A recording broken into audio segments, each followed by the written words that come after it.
सफलता की पाठशाला में आप सभी लोगों का स्वागत, अभिनंदन साथियों। मैं जगदीश चौहान आपको इस प्लेटफॉर्म पे बहुत बहुत स्वागत करता हूं, अभिनंदन करता हूं। और मुझे जो विषय मिला है बहुत ही गंभीर और इमोशनल विषय है। और इस विषय पर डील कर पाना यूँ तो बड़े बड़े लोगों का कहना चाहिए नहीं कर पाते हैं, लेकिन मुझे मिला है तो मुझे लगता है कि ये जो विषय मिला है मुझे बहुत ज्यादा विषय सीखने को है कि मैं आप लोगों से सीख रहा हूँ। और सीखने के साथ साथ सिखाने का भी मौका थोड़ा थोड़ा सा मिल रहा है, तो अनुभव अपन जरूर शेयर करेंगे। मुझे जहां तक अनुभव है मेरे मित्रों, मैं देख पा रहा हूँ कि हमारे जो कहना चाहिए लाइफ में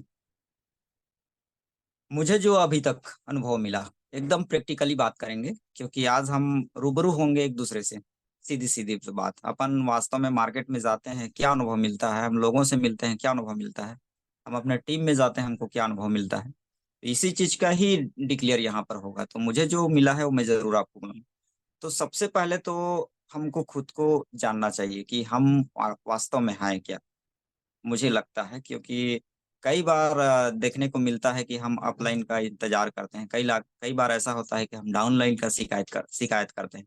कई बार ऐसा होता है कि हम साधन का शिकायत करते हैं। कई बार ऐसा होता है कि हम जो है कुछ न कुछ शिकायत लेके बैठ जाते हैं। तो ये शिकायत जो चीज है इसको अपने जीवन से हटा दीजिए, क्योंकि शिकायत जब तक रहेगी काम नहीं होगा। या तो शिकायतें होंगी, शिकायतें पर डील होंगी, शिकायतें पर चर्चा होंगी, काम नहीं होगा। अगर आपको काम करना है, कुछ हासिल करना है, तो सबसे पहले खुद को जानना बहुत जरूरी है। और खुद को जानने के लिए आज से कुछ नहीं, हजारों वर्ष पहले तुलसीदास जी ने एक बहुत बढ़िया दोहा लिख दिया है। उसको थोड़ा जानने समझने की कोशिश करेंगे। मैंने उसको बहुत गंभीरता से, मैंने रामायण देखी और मैंने एक ही दोहा कंठस्थ कर लिया। और उसको दोहे का नाम है, ये नेटवर्क का लोग ये रहता है कि वो अपने लिए एक जरूरी चीज खोज लेते हैं। तो मैंने एक चीज पाया उसमें, रामायण में। उसमें एक दोहा है, क्षिति जल पावक गगन समीरा, और पंच तत्व ही अधम शरीरा। ये बहुत ही बेहतरीन एक दोहा है, जिसको मैंने एक सार चीज के रूप में लिया और इसको मैं आत्मसात हमेशा करता हूँ और लोगों को भी रिकमेंड करता हूँ कि भाई ये दोहा उसने ऐसा क्यों लिखा। उसने साफ साफ इसमें लिख दिया है कि आप जो है, पांच तत्वों से हमारा शरीर बना हुआ है। क्षिति, जल, पावक, गगन और समीरा, यानी अग्नि, वायु और हवा, आकाशीय तत्व और मिट्टी। इन पंच तत्वों से आपका शरीर बना हुआ है। और ये जो शरीर आपका है, ये एक अनमोल वरदान है।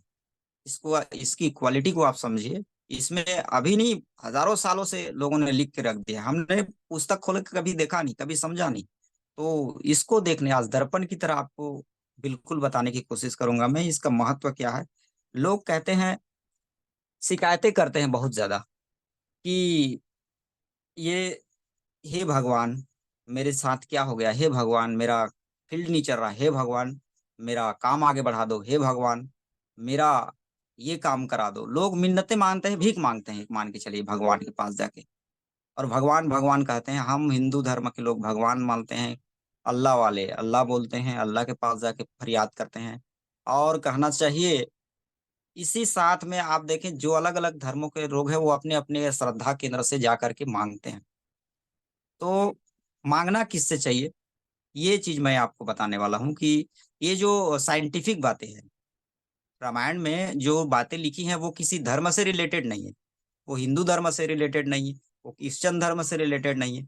वो प्रकृति से रिलेटेड है, यानी ये वैज्ञानिक है। और इसको मैंने बिल्कुल एक्सेप्ट किया है, इसको सर्च भी किया है थोड़ा सा। मैंने इस दोहे को पढ़ा, उसके बाद एक दिन मैंने डेफिनेशन देखा। मैंने डेफिनेशन किया वाकई तो भगवान है क्या। भगवान की हमने डेफिनेशन कर डाली। डेफिनेशन मतलब उसकी जो, जिन शब्दों से भगवान बना है उसकी डेफिनेशन करें, तो उसमें दिखता है कि वो भी पांच अक्षरों से बना है। एक तो इधर आप ध्यान रखिए कि पांच तत्व से आपका शरीर बना, ये आपको डेफिनेशन हो गया कि आपके शरीर का डेफिनेशन है, आप शरीर बने आए किससे है। दूसरा इधर बोलता है कि भगवान आखिर है क्या। तो भगवान की डेफिनेशन जब करें तो इसमें भी वैज्ञानिकीकरण है, ये एकदम साइंटिफिक है। इसमें भी 5 प्रकार के शब्दों से बना हुआ है, जिसमें भ, ग, व, अ और न, ये 5 शब्द हैं। अब इस पांचों तत्व का डेफिनेशन किया गया, तो इसमें पता चला कि भ का अर्थ होता है भूमि, ग का अर्थ होता है गगन, और व का अर्थ होता है वायु, और अ का अर्थ होता है अग्नि, और न का अर्थ होता है नीर। यानी सीधी सीधी सी बात है, जिस भगवान के पास आप जाके फरियाद करते हैं, वास्तव में वो आपके शरीर में विराजमान करते हैं। ये बिल्कुल साइंटिफिक डेफिनेशन है। तो ये साइंटिफिक डेफिनेशन को हमको समझना जरूरी है कि हम किसी के पास जाके फरियाद करते हैं। आप किसी के पास आपके जाके फरियाद करने की आवश्यकता नहीं है। आप अपने पंच तत्वों को, अपने वैज्ञानिक डेफिनेशन को आप लेकर के चलिए। साइंस और आध्यात्म को जोड़ने वाला एक ऐसा ये शब्द है जिसको लोग नहीं समझ पाते हैं। बहुत लोग नहीं जानते हैं, अपने आप को, खुद को नहीं जानते हैं। आप हैं क्या, आपको जानना पड़ेगा, आपको समझना पड़ेगा। आप आईने में देखते हैं, खुद को आप कंगी करते हैं। और इसकी डेफिनेशन एक और उदाहरण दे देता हूं मैं। आखिर भगवान आपको हर पल कैसे सहयोग करता है। आपको प्यास लगती है, आप पानी निकाल के पीते हैं। आपको भूख लगती है, आपको भोजन खिलाता है। आपको अगर खाना बनाना नहीं आता तो वही हाथ और वही पैर के माध्यम से आपने भोजन बनाते हैं। आप लोगों से कोई भी काम हो, आपको अगर बाजार जाना है तो उसी पैरों से चल करके जाना पड़ेगा। आपको कार चलानी है तो उसी वही शरीर आपका साथ देगा। यानी जहां जहां आप जा रहे हैं, वहां वहां ये भगवान भी आपके साथ जा रहा है। हर वक्त आपके साथ है, हर क्षण आपके साथ है। और आप जो है कस्तूरी मृग की तरह भगवान को खोजते रहते हैं। हे भगवान बोल के बाहर में खोजते रहते हैं। और इस तरह से पूरी उम्र निकल जाती है भगवान भगवान बोलते। हम सोचते हैं किसी मंदिर में होगा, हम सोचते हैं किसी मस्जिद में होगा। मेरे मित्रों, जिस प्रकार से आप अपने बनाए हुए घर में रहते हैं, उसी प्रकार भगवान भी अपने बनाए हुए घर में रहता है। और इसका साक्षात उदाहरण है आप स्वयं। आपके शरीर के अंदर भगवान है। आप जिस चीज को परमात्मा मानते हैं वो आपके भीतर है, कहीं बाहर नहीं। तो को जो कुछ भी मानना है, जो कुछ भी करना है, करवाना है, ये सब आपके ऊपर निर्भर करता है। और इस आप के एक कहना चाहिए सारे जो हम तुलसीदास जी को एक कवि न मान के एक वैज्ञानिक मान लीजिए। कबीरदास को एक कवि न मान करके एक वैज्ञानिक मान, उन्होंने साइंटिफिक बात की है एकदम साफ साफ। अभी आप आई खुद पे, यानी आप जो कुछ करना है आपको करना है, नहीं करना है नहीं करना। अगर आप सफल होते हैं तो उसका भी कारण स्वयं है, और अगर अगर आप फेल होते हैं उसका भी कारण स्वयं है। आप कभी भी किसी दूसरे को दोष नहीं दे सकते। और हम लोग क्या करते हैं, शिकायतें लेकर के बैठे हैं कि मेरे सीनियर ने आज आया नहीं इसलिए मेरा काम बिगड़ गया, मेरा जूनियर ने मेरा साथ नहीं दिया इसलिए मेरा काम बिगड़ गया, मेरा परिवार ने मेरा साथ नहीं दिया तो मेरा ये काम बिगड़ गया। मित्रों, इस दुनिया में आए भी थे आप अकेले। आप किसको साथ लेके आए? कोई आया था क्या आपके साथ में? आप पैदा भी अकेले हुए हैं, यहाँ से जब जाएंगे तो भी अकेले जाएंगे, तो सक्सेस भी होंगे तो अकेले ही होना है। आप सिर्फ लोग तालियां बजाने के लिए आपके साथ आएंगे। प्रूफ आपने आपको करना है आपको। तो अपने आप को प्रूफ करने के लिए कबीर जी ने एक बहुत अच्छी दोहा बोल दी है, वो बिल्कुल साइंटिफिक है, बोल देता हूँ। वो भी इतना बढ़िया दोहा है। उन्होंने कबीर के, तो ये कक्षा 8वीं और कहना चाहिए 6वीं 7वीं में हम लोगों ने पढ़ा है। अभी पता नहीं वो कौन से क्लास में वो उनका है, लेकिन वो जो श्लोक है वो बहुत बेहतरीन लगता है मुझे। अब वो इसी से रिलेटेड है, बिल्कुल सब लोग एक दूसरे से मिले हुए हैं, बिल्कुल 100% ये है। इसमें साफ साफ लिखा है, साच बराबर तप नहीं और झूठ बराबर पाप। साफ साफ स्पष्ट शब्दों में लिखा है। और जिसके हृदय में साच है उसके हृदय में आप। ये आपका मतलब क्या है? ये आप मतलब वही भगवान का है। और आप मतलब सीधा सीधा उस भगवान रूपी परमात्मा के रूप में आपके शरीर में जो विराजमान है। यानी आप जो है अगर सच बोलते हैं तो वो परमात्मा तत्व आपकी साथ देगा। लेकिन आप अगर झूठ बोलते हैं तो उसके बराबर कोई पाप नहीं, वो आपको साथ नहीं देगा। तो आप अपने लाइफ के प्रति कितनी सच्चाई जीवन जी रहे हैं, कितना सच बोलते हैं आप, कितनी सच्चाई बात करते हैं आप, ये आपको जानना जरूरी है। और ये एकदम स्पष्ट साफ शब्दों में लिखा हुआ है। उन्होंने ऐसे ही नहीं लिख दिया, उन्होंने कुछ न कुछ देखा, समझा, साइंटिफिक रिकमेंड किया। उन्होंने देखा और आध्यात्मिक और विज्ञान को जोड़ने का कोशिश किया। अब विज्ञान में भी जाते हैं तो वहां भी यही बात मिलती है, अगर आपको कोई काम करना है तो आप स्वयं करेंगे, किसी से निर्भर नहीं करेंगे। आप अगर फील्ड जाएंगे तो खुद जाएंगे। आप नहीं जाएंगे तो खुद नहीं जाएंगे। दो चीज होगा, या तो आप फील्ड जाएंगे या तो फील्ड नहीं जाएंगे, या तो आप काम करेंगे या तो काम नहीं करेंगे, या तो आप जो है समर ऑफर को अचीव करेंगे या तो नहीं करेंगे। दो चीजें हैं, बीच में कोई तीसरा चीज नहीं। लोग बीच में फंसे पड़े रहते हैं। आप बीच मझधार में न पड़े, या तो उस पार चले जाए या तो इस पार आ जाए। यस और नो के बीच में कभी नहीं फंसना चाहिए। या तो यस की ओर चले जाएं या तो नो की ओर चले जाएं, क्योंकि अगर नो जाएंगे तो आपको कारण पता चलेगा, यस जाएंगे तो आप लोगों को कारण बता पाएंगे कि आपने कैसे अचीवमेंट किया। तो बहुत ही सिंपल सा जवाब है। आज देखने को मिलता है कि हम जो है अपने आप को नहीं पहचान पाते और लोगों को शिकायत करते हैं। तो ये शिकायतें करना बंद कर दीजिए। सबसे पहला काम आपको, आपके पास मोटरसाइकिल नहीं है तो आप साइकिल में जाइए, साइकिल नहीं है तो पैदल जाइए। भगवान ने ऑलरेडी आपको साधन दे रखा है। आपके पैरों से बड़ा कोई साधन नहीं है।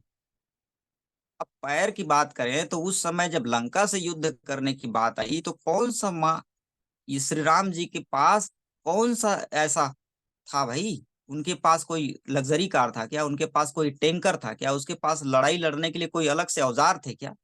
उन्होंने पैदल ही चल पड़ा और एक देश से दूसरे देश गए और वहां जाके दुश्मनों को पछाड़ के आ गए, केवल और केवल सच्चाई के भरोसे, क्योंकि वो सच्चाई में थे। तो आप अगर आज फेल भी हो रहे हैं तो कहीं ना कहीं आप या तो सच से दूर हैं या अपने आप से दूर हैं।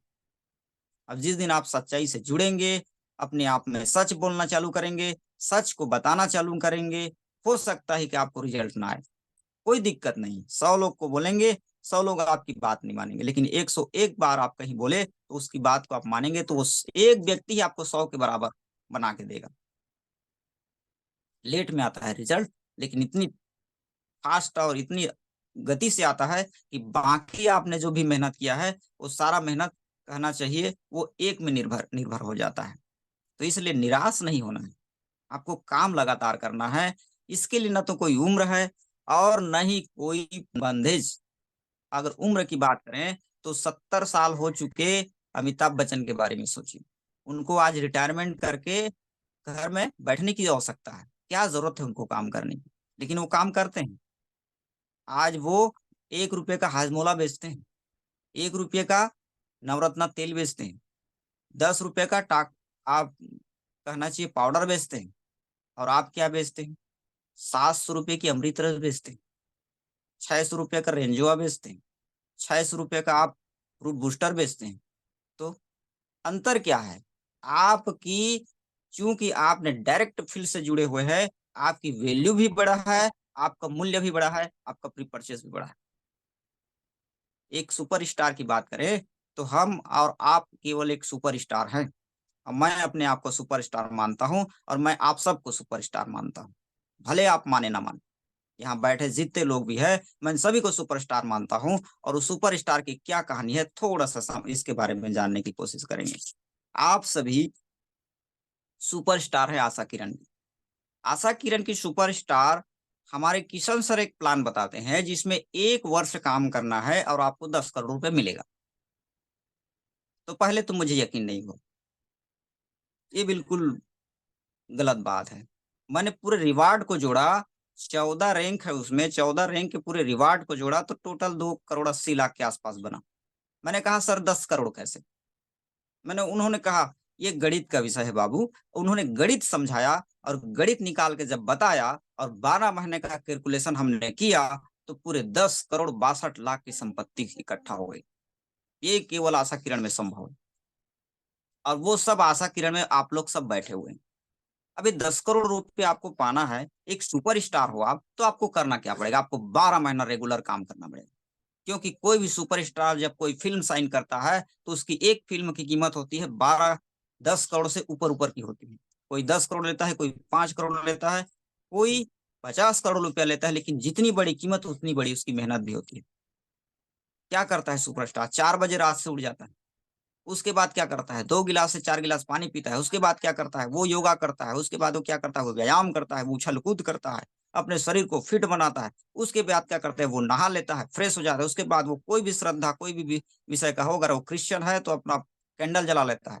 अगर वो अल्लाह को मानने वाला हो तो अल्लाह में दुआ कर लेता है, अगर वो हिंदू धर्म का हो तो वो पूजा पाठ कर लेता है। उसके बाद क्या करता है, उसके बाद वो जाता है अपने माता पिता को प्रणाम करता है और वहां से आशीर्वाद लेके वो काम पे निकलता है। लेकिन हम लोगों में ऐसा कोई करते हैं क्या? आपको भी करना पड़ेगा, कॉपी करने पड़ेगा, क्योंकि 10 करोड़ चाहिए ना। आपने 10 करोड़ साइन किया हुआ है, आपको 10 करोड़ चाहिए भी, आप मेहनत भी नहीं करेंगे, नहीं हो सकता। आपको करोड़ों का बिजनेस भी चाहिए, करोड़ों का व्यापार भी चाहिए, करोड़ों का इनकम भी चाहिए। आप ये ना देखें कि आपको सामने वाला क्या बोलता है, ना जुड़े, ना आए हमारे टीम में, लेकिन आप में ये हौसला होना चाहिए कि वो नहीं आता है लेकिन आप में लाने की क्वालिटी होनी चाहिए। मित्रों, मैंने ये देखा है कि वो आशा किरण को बाद में देखता है, आपको एमडी को बाद में देखता है, सीएमडी जी को बाद में देखता है, आपके सीनियर को बाद में देखता है, वो सबसे पहले आपको देखता है। क्योंकि आपको भी यकीन है कि आप जब से जैसे ही आप फील्ड जाते हैं तो लास्ट टाइम आप क्या करते हैं, लास्ट टाइम आप अपना चेहरा देख के जाते हैं। आपका चेहरा जैसा भी हो, आप एक बार आईना जरूर देखेंगे। आपके बाल बने हो या बिखरे हो, आप एक बार आईना जरूर देखते हैं। उसी तरह से जब आप किसी लोगों से मिलते हैं तो वो वही चेहरा वही आईना की तरह आपको देखता है। वो आपको वॉच करता है, वो किसी संस्था को वॉच नहीं करता, आपकी जीवन शैली को वॉच करता है। आप क्या खाते हैं, आप क्या पहनते हैं, आप कैसे रहते हैं, आपकी जीवन शैली को आपके साथ जुड़ना चाहता है। ये मान के चलिए, आप आशा किरण की किसी संस्था के डिस्ट्रीब्यूटर नहीं है। मैं आपको डिस्ट्रीब्यूटर नहीं मानता हूं, मैंने आपको कंप्लीटली आशा किरण बनते हुए देखा, कंप्लीटली आशा किरण मानता हूं। आप वहां पर जाते हैं तो आपको देख करके सामने वाला जान जाता है कि आशा किरण कैसा होगा।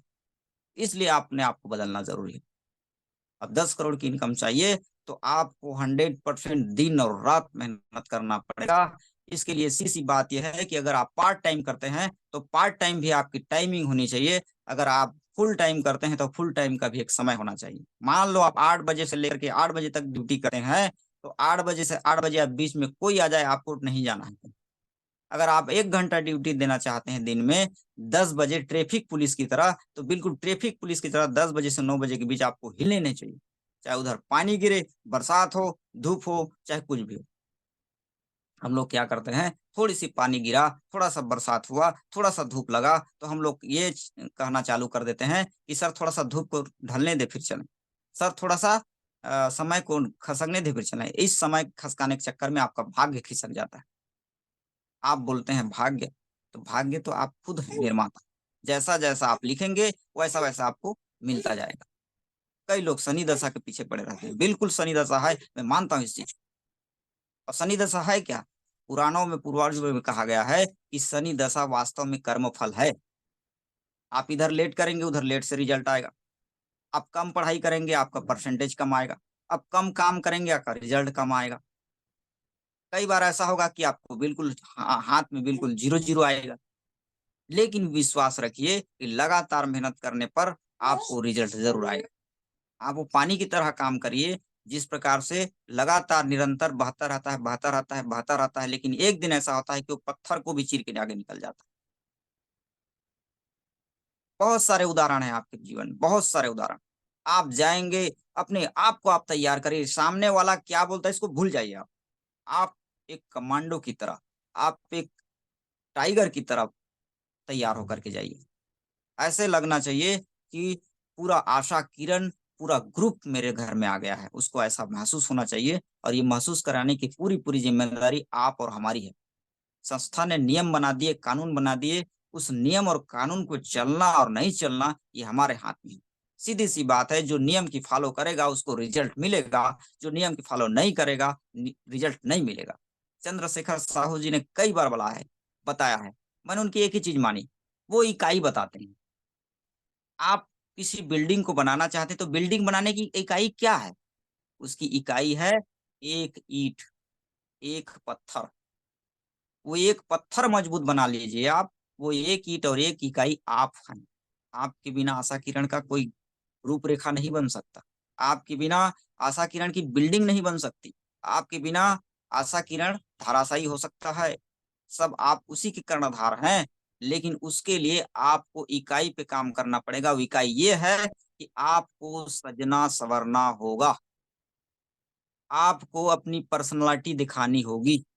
अब पर्सनालिटी दिखाने के लिए आपको क्या करना होगा, मैंने एक स्टार की कहानी से आपको बता दिया है। ये तो हो गया आपकी पर्सनालिटी डेवलपमेंट। आप पर्सनालिटी को निखारिए, आपको रिजल्ट मिलना चालू होगा। ना सोचे कि सामने वाला क्या बोलता है। आजकल तो लोग, आप किसी के घर में जाएंगे, गारंटी मांगते हैं मेरे, तो वहीं पर लोग नारा उदास हो जाते हैं। पैसे की टेंशन नहीं है, कोई पैसा वैल्यू नहीं रखता है। मैं किसी के घर में, एक गरीब के घर में गया हूँ, वहां 3 से 4 मोबाइल होते हैं, एक एक मोबाइल की कीमत कम से कम 15,000 रुपए है। 5G मोबाइल यूज करते हैं।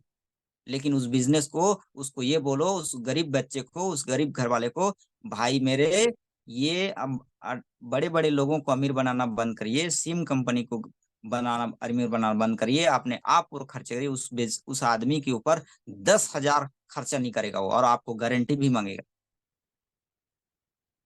क्या गारंटी मांगेगा? कि अगर मैं 50-50 हजार का मोबाइल वो घर में यूज करता है, 10,000 आपने अपने रीपरचेस के लिए, अपने बिजनेस के लिए, अपने आशा किरण में लगाने के लिए बोला, तो वो व्यक्ति सोचने लग जाता है। लोग 1,200 रुपए के लिए सोचने लग जाते हैं, 2,400 रुपए के लिए सोचने लग जाते हैं। वो बोलता है गारंटी क्या है। आपसे सीधा सवाल करेगा, मैं इसमें 10,000 लगा दूंगा, आशा किरण में गारंटी क्या है? आपका दिमाग वहीं पे चुप हो जाता है। सीधा सीधा बोलिए, आप 50,000 की मोबाइल यूज करते हैं, प्रति महीना 300 के हिसाब से 1,000 रुपये आप अंबानी जी को देते हैं, तो बोलिए इसकी गारंटी क्या है? क्या गारंटी है कि वो अगले 10-20 दिन रिचार्ज सही सलामत चलेगा? क्या गारंटी है कि अगले 20 दिन में सही सलामत आपका नेटवर्क रहेगा? क्या गारंटी है कि वो अगले 20 दिन आप उस मोबाइल से कोई भी गलत काम नहीं हो?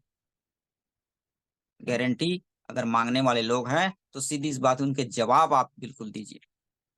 ना जुड़े, लेकिन सच्चाई तो बोल सकते हैं आप। कोई जरूरी नहीं है, अपने को सच बोलना है, उनकी आईना की तरह दिखाना है। उस बिजनेस को करोड़ों रुपए का वो सपना भी वो कहना चाहिए, सीधा सीधा गरीब गरीब क्यों होता है? इसलिए होता है कि वो दुनिया की चीजों को समेटने की कोशिश करता है, लेकिन खुद को कभी समेटता नहीं है। वो अपने ऊपर कभी खर्च नहीं करता। वो मोबाइल खरीद लेगा 15,000 की, लेकिन 5 रुपए का पाउडर नहीं खरीद सकता। वो 5 रुपए की क्रीम नहीं खरीद सकता अपने लिए। अपने से पर्सनालिटी डेवलपमेंट के लिए 1 रुपया खर्चा करने के पास उसके पास पैसा नहीं है। 15,000 की मोबाइल लेता है और 2 फावड़ा पकड़ के सीधा सीधा खेत जाता है और दूसरे की मजदूरी करता है। खुद की करता तो चलो अलग बात। ऐसा क्यों? उसके दिमाग में गुलामी भरा है। अब ये कैसे होगा? आपको देख के आपकी कॉपी करेगा वो, इसलिए वो आपसे जुड़ता है, आपकी बातों से जुड़ता है, आपकी, कहना चाहिए आपका जो पर्सनालिटी है उससे वो जुड़ता है। वो आशा किरण से नहीं जुड़ता, वो आपको देखता है।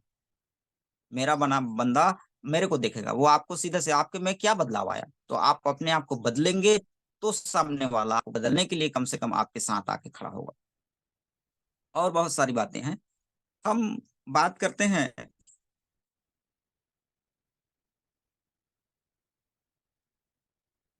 सक्सेस की। तो सक्सेस क्या होता है? सक्सेस आपको होने के लिए सीधी सी बात है, मार्केट में जहां पर 100 बात की एक बात बोल देता हूं मैं। 2 जगह काउंटर लगे हैं, दोनों जगह सेम चीज मिल रही, इधर भी सामान मिलता है, इधर भी सामान मिलता है। एक जगह जाके देखें तो लगा हुआ है कम से कम 80 के भीड़, दूसरी जगह देखे जाके तो मात्र उसमें 10-20 लोग लगे हुए। अब आपकी जरूरत है कि सारे सामान वही दुकान है, दुकान वही है, कुछ नहीं बदला, लेकिन आपको पता नहीं है कि उस दुकान में भी ये सब मिलता है। लोग वहां पे भीड़ नहीं लगाते, वही भीड़ लगा के बैठे हैं जहां पे परंपरा से चली आ रही। वही चीज को आपने को समझना है। सीधी सी बात, सक्सेस होना है तो आपको भीड़ से अलग होना होगा, ये चीज लोगों को बताना है। कस्टमर जीवन भर कस्टमर बन के रह जाता है, और केवल 10 से 20% लोग अमीर हो जाते हैं। इसका कारण ये है कि उनके दिमाग में मानसिकता अभी भी गुलामी का भरा हुआ है। वो परंपरा चीज को बोलते हैं, सामने वाला जो बोल देगा उसी चीज में चले जाते हैं। आप जो लोग उस बात को नहीं मानते हो, दुकान वही है, आशा किरण की दुकान इधर लगा हुआ है, इसमें केवल 20 लोग आते हैं। उधर ट्रेडिशनल मार्केट में मार्केट लगा हुआ है, इधर लोग भीड़ लगा रखे हैं। अब उधर आपको जाना है तो सक्सेस होंगे क्या? नहीं हो सकते आप। आपको भीड़ से अलग होना होगा। जिंदा मछली जीवन में हमेशा धारा के विपरीत बहाव करता है, तब सक्सेस होता है। एक सरिये से दूसरे सरिये तक जाने के लिए, एक तालाब से दूसरे तालाब, या एक नदी से दूसरे नदी तक जाने के लिए, समुंदर तक जाने के लिए वो दिशा उल्टा बहना शुरू करता है, हमेशा धारा के विपरीत चिपक जाता है। उसी तरह से आप हैं, आप जब तक जिंदा हैं और सक्सेस होना चाहते हैं तो सीधी सी बात है, आपको धारा के विपरीत चलना होगा, आपको जमाने के ताने को सुनना होगा, जमाने की बातों को नकारना होगा, अपने विचार को रखना होगा। हर बार क्या होता है, कई लोग तो घर में से ही परेशान हैं। घर के लोग, आप एक बार बोल दीजिए मैं करोड़पति बनना चाहता हूँ, क्या बात की है, घर से ही लोग सवाल करना चालू कर देंगे। लोग घर से ही सवाल करना शुरू कर देते हैं, और कई बार डिस्चार्ज होने का कारण घर से ही हो जाता है। अब घर के लोग भी जो विश्वास नहीं कर रहे हैं, तो बाजू वाला कहाँ से विश्वास करेगा। बाजू वाला विश्वास तो उसको तो ऐसे भी टांग खींचने में आपकी मजा आता है। तो उन चीजों को छोड़ दें। एक बोल देता हूँ, महाभारत का एक उदाहरण देता हूँ मैं। कहना चाहिए, देख रहा था सुबेरे एक वीडियो में महाभारत की कहानी में, उन्होंने बहुत सुंदर कहानी का एक टॉपिक बताया कि महाभारत हुआ क्यों। सीधी सी बात है, महाभारत इसलिए हुआ कि द्रौपदी ने एक बार क्या कह दिया। ज्यादा मूल कारण इसी को लोग मानते हैं, और 90% लोग मानते हैं इस चीज को। तो उसको मैं आज क्लियर कर देता हूँ। द्रौपदी ने जब इंद्रप्रस्थ में प्रवेश किए दुर्योधन ने, तो पानी और वहां की टेक्नोलॉजी ऐसे थी कि एक जगह पानी बह रहा था, एक जगह नॉर्मली फ्लोर था। तो जब वो पानी पे गया तो उसको लगा फ्लोर है, और वो घुस गया और गिर गया। तो उसको देख के द्रौपदी ने हंस दिया कि भाई अंधे का बेटा अंधा होता है। बस ये बात लग गई उसको। उसी दिन से स्टार्टअप हो गया उनका। लोग मूल कारण इसी को भी मान लेते हैं, स्टार्ट सही भी है, जैसा दिखता है वैसा लोग बोलते भी। लेकिन उस व्यक्ति का भी तो जिंदगी बर्बाद हो गया। काश कि वो सुन लेता, समझ लेता और सह लेता। उसकी जवाब में वो कुछ और भी बोल सकता था। आज उसने द्रौपदी ने कहा, कल किसी कोई और बोल देता। लेकिन उस दुर्बुद्धि व्यक्ति ने क्या किया, उस बातों को इतना जोर से एक्सेप्ट कर लिया कि उसको उन्होंने माइंड पे बिठा लिया, और माइंड में बिठाया और खुद की लाइफ बर्बाद कर डाली, खुद की जंगह तुलवा डाली, पूरे राज्य को बर्बाद कर दिया। और उसी तरह से हम और आप भी हो गए हैं। हम लोगों की बातों को सुन करके ऐसे नाराज हो जाते हैं और अपनी लाइफ खराब कर बैठते हैं। तो उसका सीधा सीधा से कारण है दुर्योधन। ये बातों को अगर इग्नोर कर देता तो महाभारत होता ही नहीं, उसका राज्य बर्बाद होने से बच जाता। तो हम लोगों की बातों को अगर इस प्रकार से पकड़ना शुरू कर देंगे तो किसी का कुछ जाने वाले नहीं है साहब। आपकी लाइफ और आपका साम्राज्य ही खत्म हो जाएगा दुर्योधन की तरह, अगर आप लोगों की बातों को मानना शुरू कर देंगे। आप अपनी बात मानिए, क्योंकि आपके अंदर वो सारे गुण हैं, सारे चीज विद्यमान हैं जो प्रकृति ने दे रखे हैं। भारत या विश्व का गुरु इसलिए ऐसा नहीं कहा जाता क्योंकि भारत प्रकृति को मानता है। हम भगवान, किसी मंदिर या देवी देवता को नहीं मानते, हम सिर्फ प्रतीकात्मक